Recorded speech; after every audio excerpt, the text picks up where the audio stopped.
Salut, les fonctions de LineTrace4Object et MultiLineTrace4Object vont nous permettre de tracer une ligne dans notre univers 3D qui va partir d'un point A à un point B et de vérifier si le long de cette ligne, on va avoir un ou plusieurs acteurs qui entrent en collision.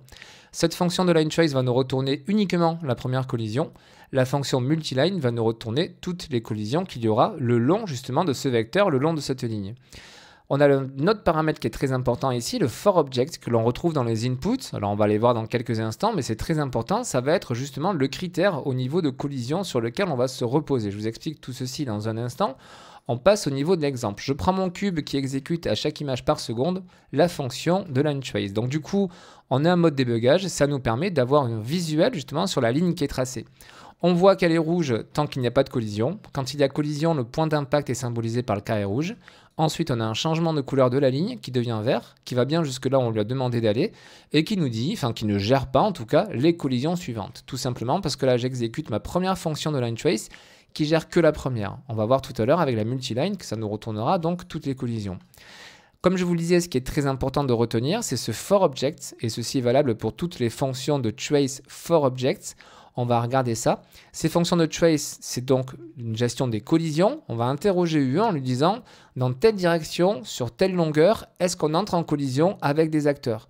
Ce n'est pas une collision physique où on a vraiment deux acteurs qui vont se rentrer l'un dans l'autre. C'est vraiment, on interroge UE sur qu'est-ce qu'il y a dans cette direction. Est-ce qu'on entre en contact avec tel ou tel objet?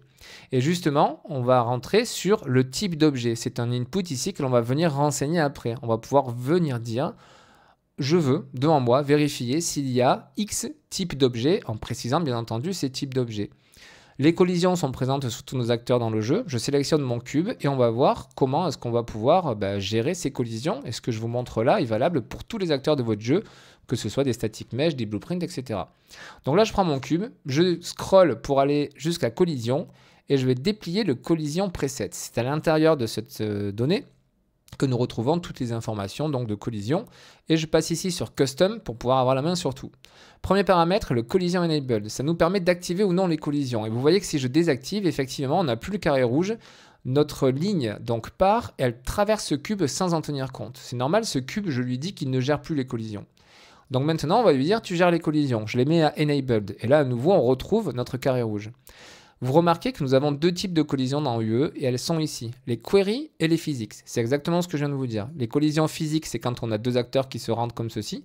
Et collision query, c'est quand on interroge UE via nos fonctions de trace. Donc nous, vous l'avez compris, soit on met query only, soit on met tout avec le collision enabled.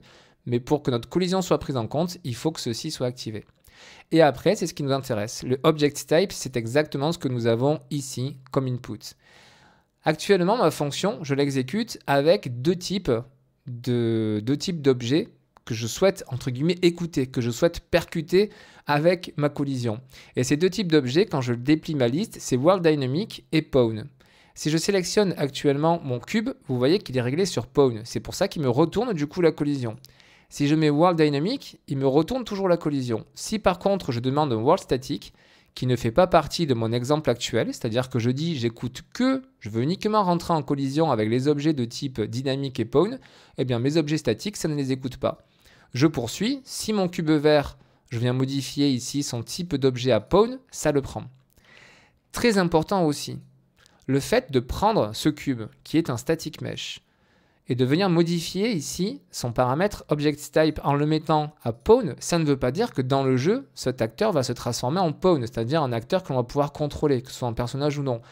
Pas du tout. C'est uniquement tricher en termes de collision, c'est-à-dire quand on va utiliser notre fonction de trace, on va dire à notre fonction de trace, oui, quand il va arriver là, en fait, la fonction elle va arriver, elle va taper dans le cube, elle va dire hop, c'est un acteur, quel est ton type d'objet? Eh bien, lui, il peut tricher en disant hey, moi, je suis en pawn, je ne suis pas un statique, je suis en pawn. Et à ce moment-là, la collision dit ah, ok, très bien, tu es en pawn. Hop, il y a collision. Du coup, je te prends en compte.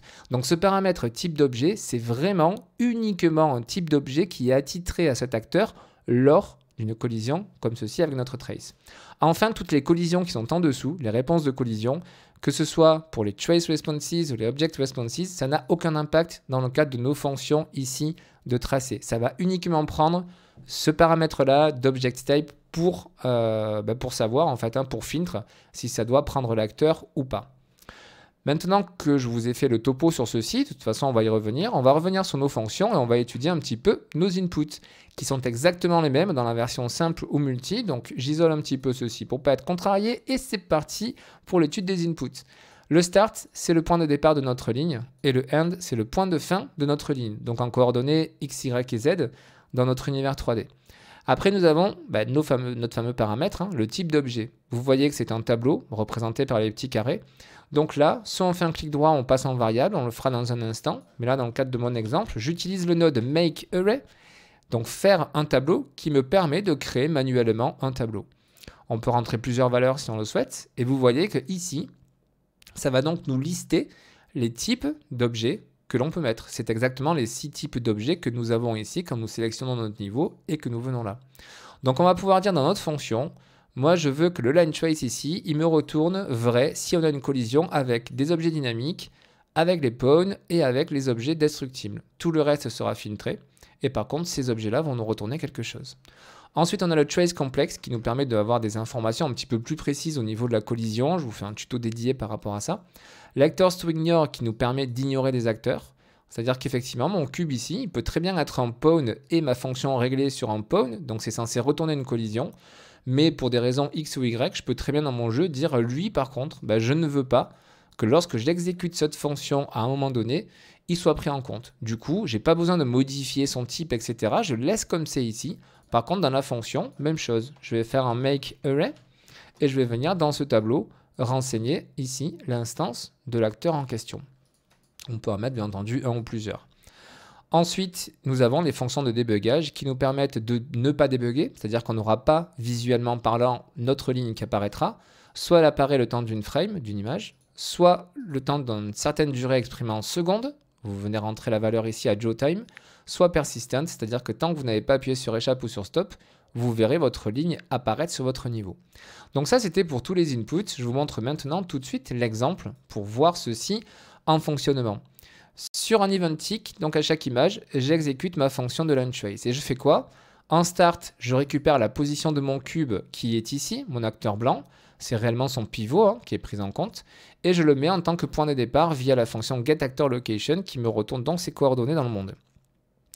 J'additionne à sa valeur initiale, sa position de départ, je lui ajoute 1000 unités, donc 1000 cm, dans la direction dans laquelle son axe X est tourné. Et ça me permet ici de venir mettre le point de fin de ma ligne. Donc en gros, je prends mon cube blanc et je trace une ligne de lui et sur une distance de 1000 cm, donc 10 mètres, 1000 cm, donc 10 mètres, dans la direction dans laquelle il est tourné. Donc ça, c'est pour les deux premiers paramètres. Ensuite, j'ai l'object type qui me permet donc, comme je vous le disais, de préciser les types.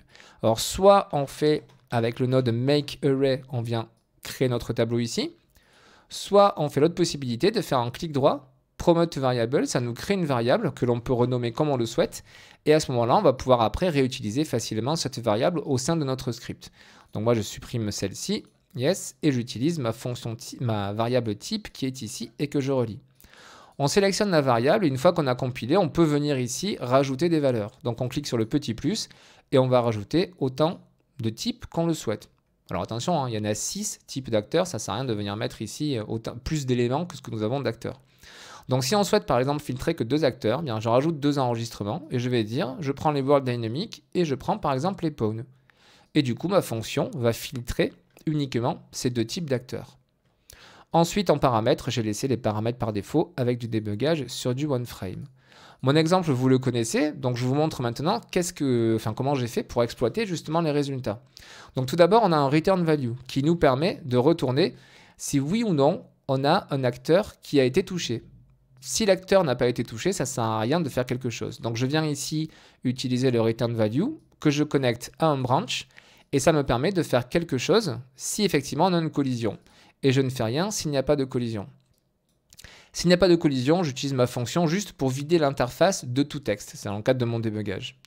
Et par contre, s'il y a une collision, ce qui va être intéressant, c'est de récupérer cette information, le out_hit. Ça fait référence ici, quand on survole, le hit result structure. Autrement dit, on a toute la structure qui contient toutes les informations liées à la collision qu'il vient d'avoir. Pour récupérer cette information, on vient placer un nouveau node qui est le break_hit result. et qui nous retourne ce node-là. Moi, je ne vais pas le faire deux fois, je l'ai déjà déplié dessous, donc je relis ici. Et ce node va nous permettre de retourner donc toutes les informations qui sont liées à la collision. Nous avons, est-ce que oui ou non on a touché, la distance qui est entre le début du segment et le point d'impact, le point d'impact dans l'univers 3D, donc son location, pour par exemple imprimer un décal à l'endroit où il s'est passé quelque chose, la normale de la surface que l'on a touchée, l'acteur en question que nous venons de toucher et tout un tas d'informations. Je vous fais un tuto sur vraiment ce node précis que je vous invite à aller regarder pour savoir précisément tout ce que nous pouvons avoir. Et ceci, ça va vous permettre, vous, dans le cadre de votre script, de pouvoir faire telle ou telle chose en fonction du type d'acteur que vous avez touché avec votre trace, en fonction, je ne sais pas, de la distance qu'il y a eu. Bref, après, il faut savoir utiliser les fonctions dans le cadre de vos jeux. Donc vous avez tous ces paramètres-là qui sont exploitables et du coup, ça en fait pas mal.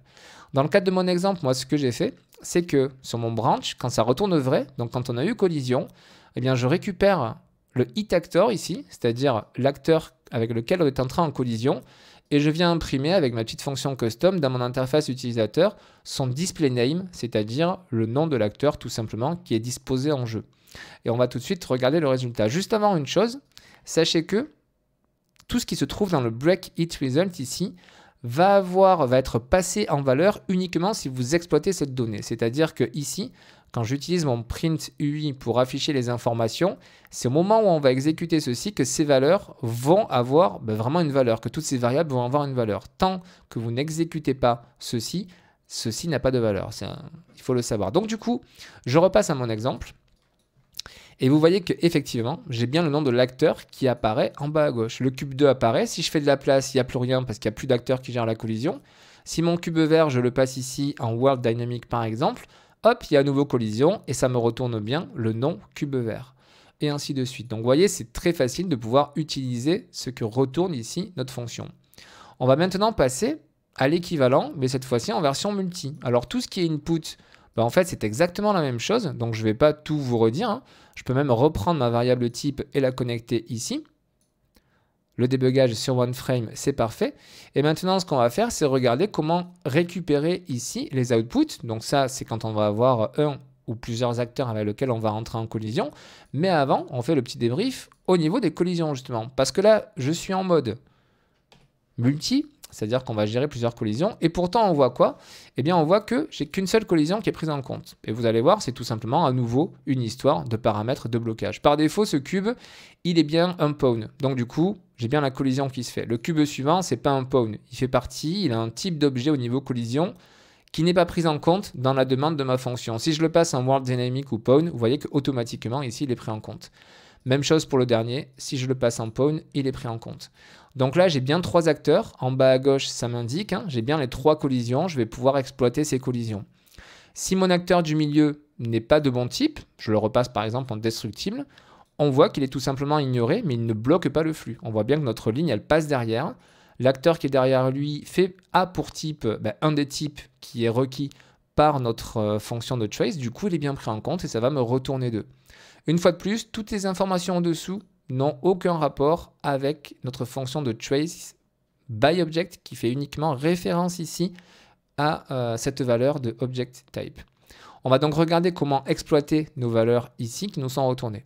Contrairement à notre première fonction qui nous retourne uniquement une valeur, donc on a directement accès à la structure de notre hit, eh bien notre fonction de multi, elle nous retourne la même chose, mais cette fois-ci en forme de tableau, c'est-à-dire qu'on va avoir plusieurs valeurs. Avec la fonction length qui me retourne la longueur du tableau, c'est-à-dire le nombre d'enregistrements qu'a ce tableau. Vous voyez, length, ça nous permet de retrouver ce node.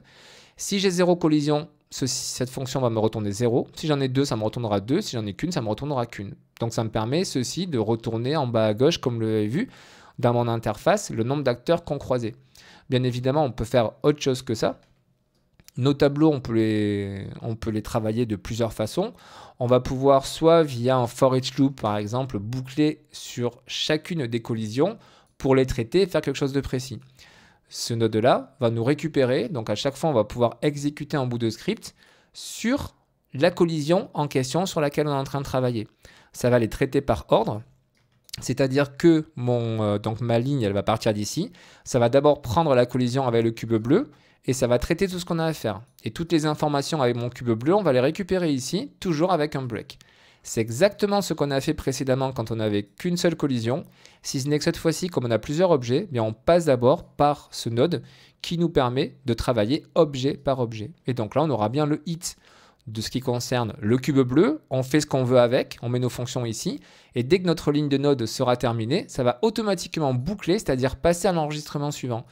Donc si on avait également une collision avec le vert, eh bien ça va prendre ici la même chose, ça va faire un break automatique sur les informations de collision avec le cube vert et on va pouvoir faire ce que l'on souhaite avec. C'est à vous après donc à vous approprier ce code en fonction de vos besoins.